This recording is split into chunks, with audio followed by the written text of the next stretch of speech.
Hello everyone, welcome to our YouTube channel B2E. I hope you all are enjoying online classes and I am going to teach you new communicate in English. The story is Careful Hansen. Once there was a little boy called Hansen. He lived in Germany with his mother near a great forest. His grandmother lived in a small cottage not far away. एक छोटा लड़का था, उसका नाम Hansen था। वह Germany में बड़े से फॉरेस्ट मतलब बड़े से जंगल के पास अपनी मदर के साथ रहता था और उसकी दादी थोड़ा सा दूर एक स्मॉल कॉटेज मतलब छोटी झोपड़ी में रहती थी।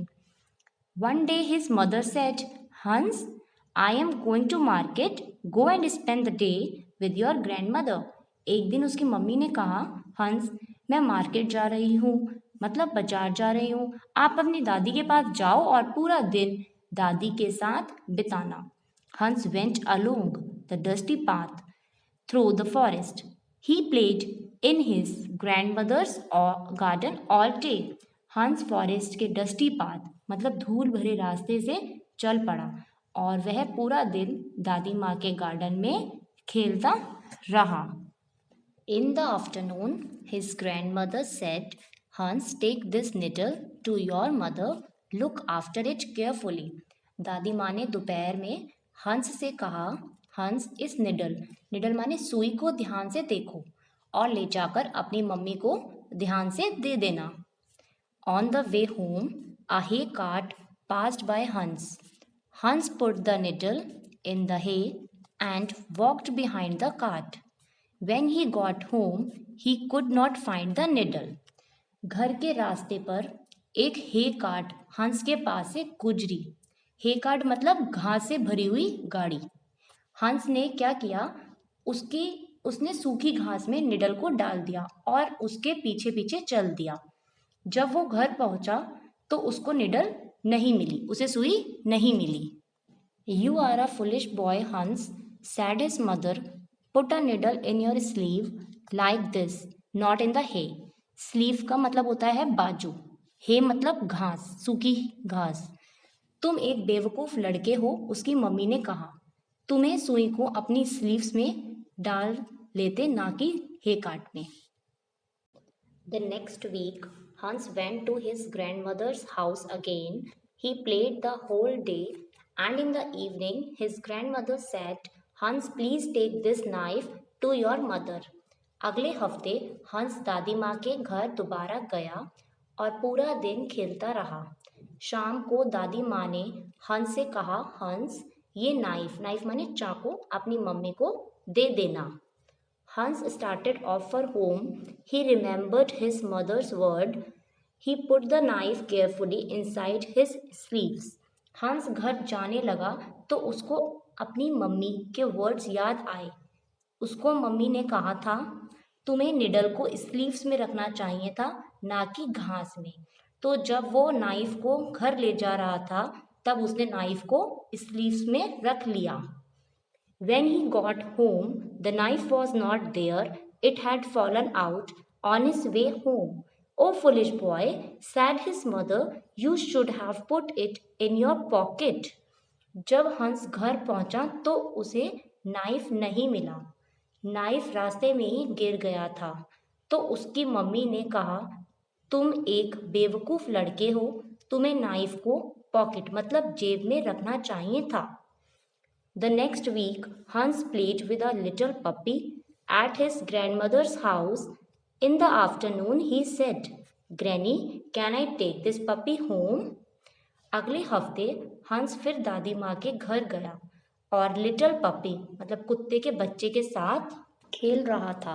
तो दोपहर में उसने दादी माँ से पूछा, दादी माँ, क्या मैं इस पप्पी को घर ले जा सकता हूँ? Yes, but look after it carefully, said his grandmother. Hans stuffed the puppy into his pocket. When he took the puppy out at home, it didn't move. Stuffed माने pocket. दादी माँ ने कहा, हाँ ले जा सकते हो, पर ध्यान से ले जाना। हंस ने पप्पी को अपनी पॉकेट में डाल दिया। तो जब हंस घर पहुंचा तो उसने अपनी पॉकेट से मतलब जेब से पप्पी को बाहर निकाला। हंस ने देखा कि जो पप्पी है वो मूव नहीं कर पा रहा, मतलब हिल नहीं पा रहा है। Oh what have you done you foolish boy, cried his mother.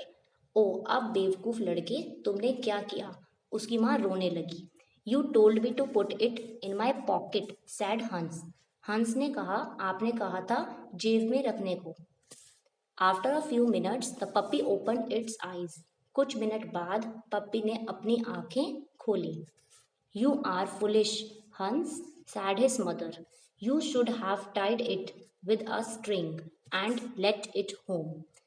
तुम बेवकूफ लड़के हो, हंस की मम्मी ने कहा। तुम्हें इसे एक स्ट्रिंग माने तार से बांधकर लाना चाहिए था। नेक्स्ट वीक हंस took the puppy to his grandmother's house. After tea, his grandmother said, "Here is a piece of meat. Carry it home to your mother." अगले हफ्ते हंस पपी को दादी माँ के घर ले गया। टी माने चाय पीने के बाद दादी माँ ने कहा, हंस इस मीट को अपनी मम्मी को ले जाकर दे देना। हंस tied the meat with a string and dragged it along behind him. The puppy followed Hans, nibbling the meat. Nibbling the meat का मतलब है मांस को कुतरना। तब हंस ने क्या किया, मीट को स्ट्रिंग से बांधकर ड्रैग्ड करते हुए ले जा रहा था। तब पप्पी ने हंस का पीछा किया और रास्ते में वो मीट को खा गया। ड्रैग्ड माने घसीटता हुआ। When Hans got home, he had no meat. जब हंस घर पहुंचा तो उसे मीट नहीं मिला। You should have put it in a piece of paper and put the packet on your head, said his mother. उसकी मम्मी ने उसे गुस्से में कहा कि तुम्हें मीट को पेपर में लपेटकर अपने सर पर रखना चाहिए था। Next week, Hans' grandmothers gave him a pound of butter.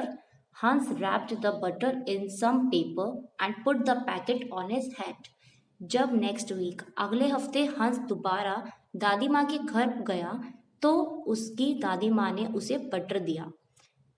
तब हंस ने उस बटर को पेपर में लपेटकर अपने सर पर रखकर घर ले गया। When he reached home, his mother looked at him and cried out, "What is all that yellow stuff on your head and back?"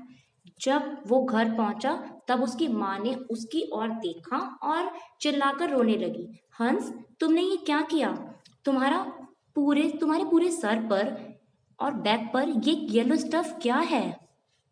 The butter had melted in the sun. You are a foolish boy, said his mother. धूप की गर्मी की वजह से जो butter था वो पिघल गया तो उसकी मम्मा ने उसे फिर डांटते हुए कहा कि तुम जो हो मूर्ख लड़के हो हंस। इस स्टोरी में आपने देखा होगा कि जो बच्चा है हंस वो सिर्फ अपनी मम्मी के वर्ड्स को ही फॉलो कर रहा है। ऐसा क्यों? क्योंकि उसने क्या करा, अपने माइंड का यूज ही नहीं करा। सिचुएशन के अकॉर्डिंग उसने अपने माइंड का यूज नहीं किया। Okay, the story is completed.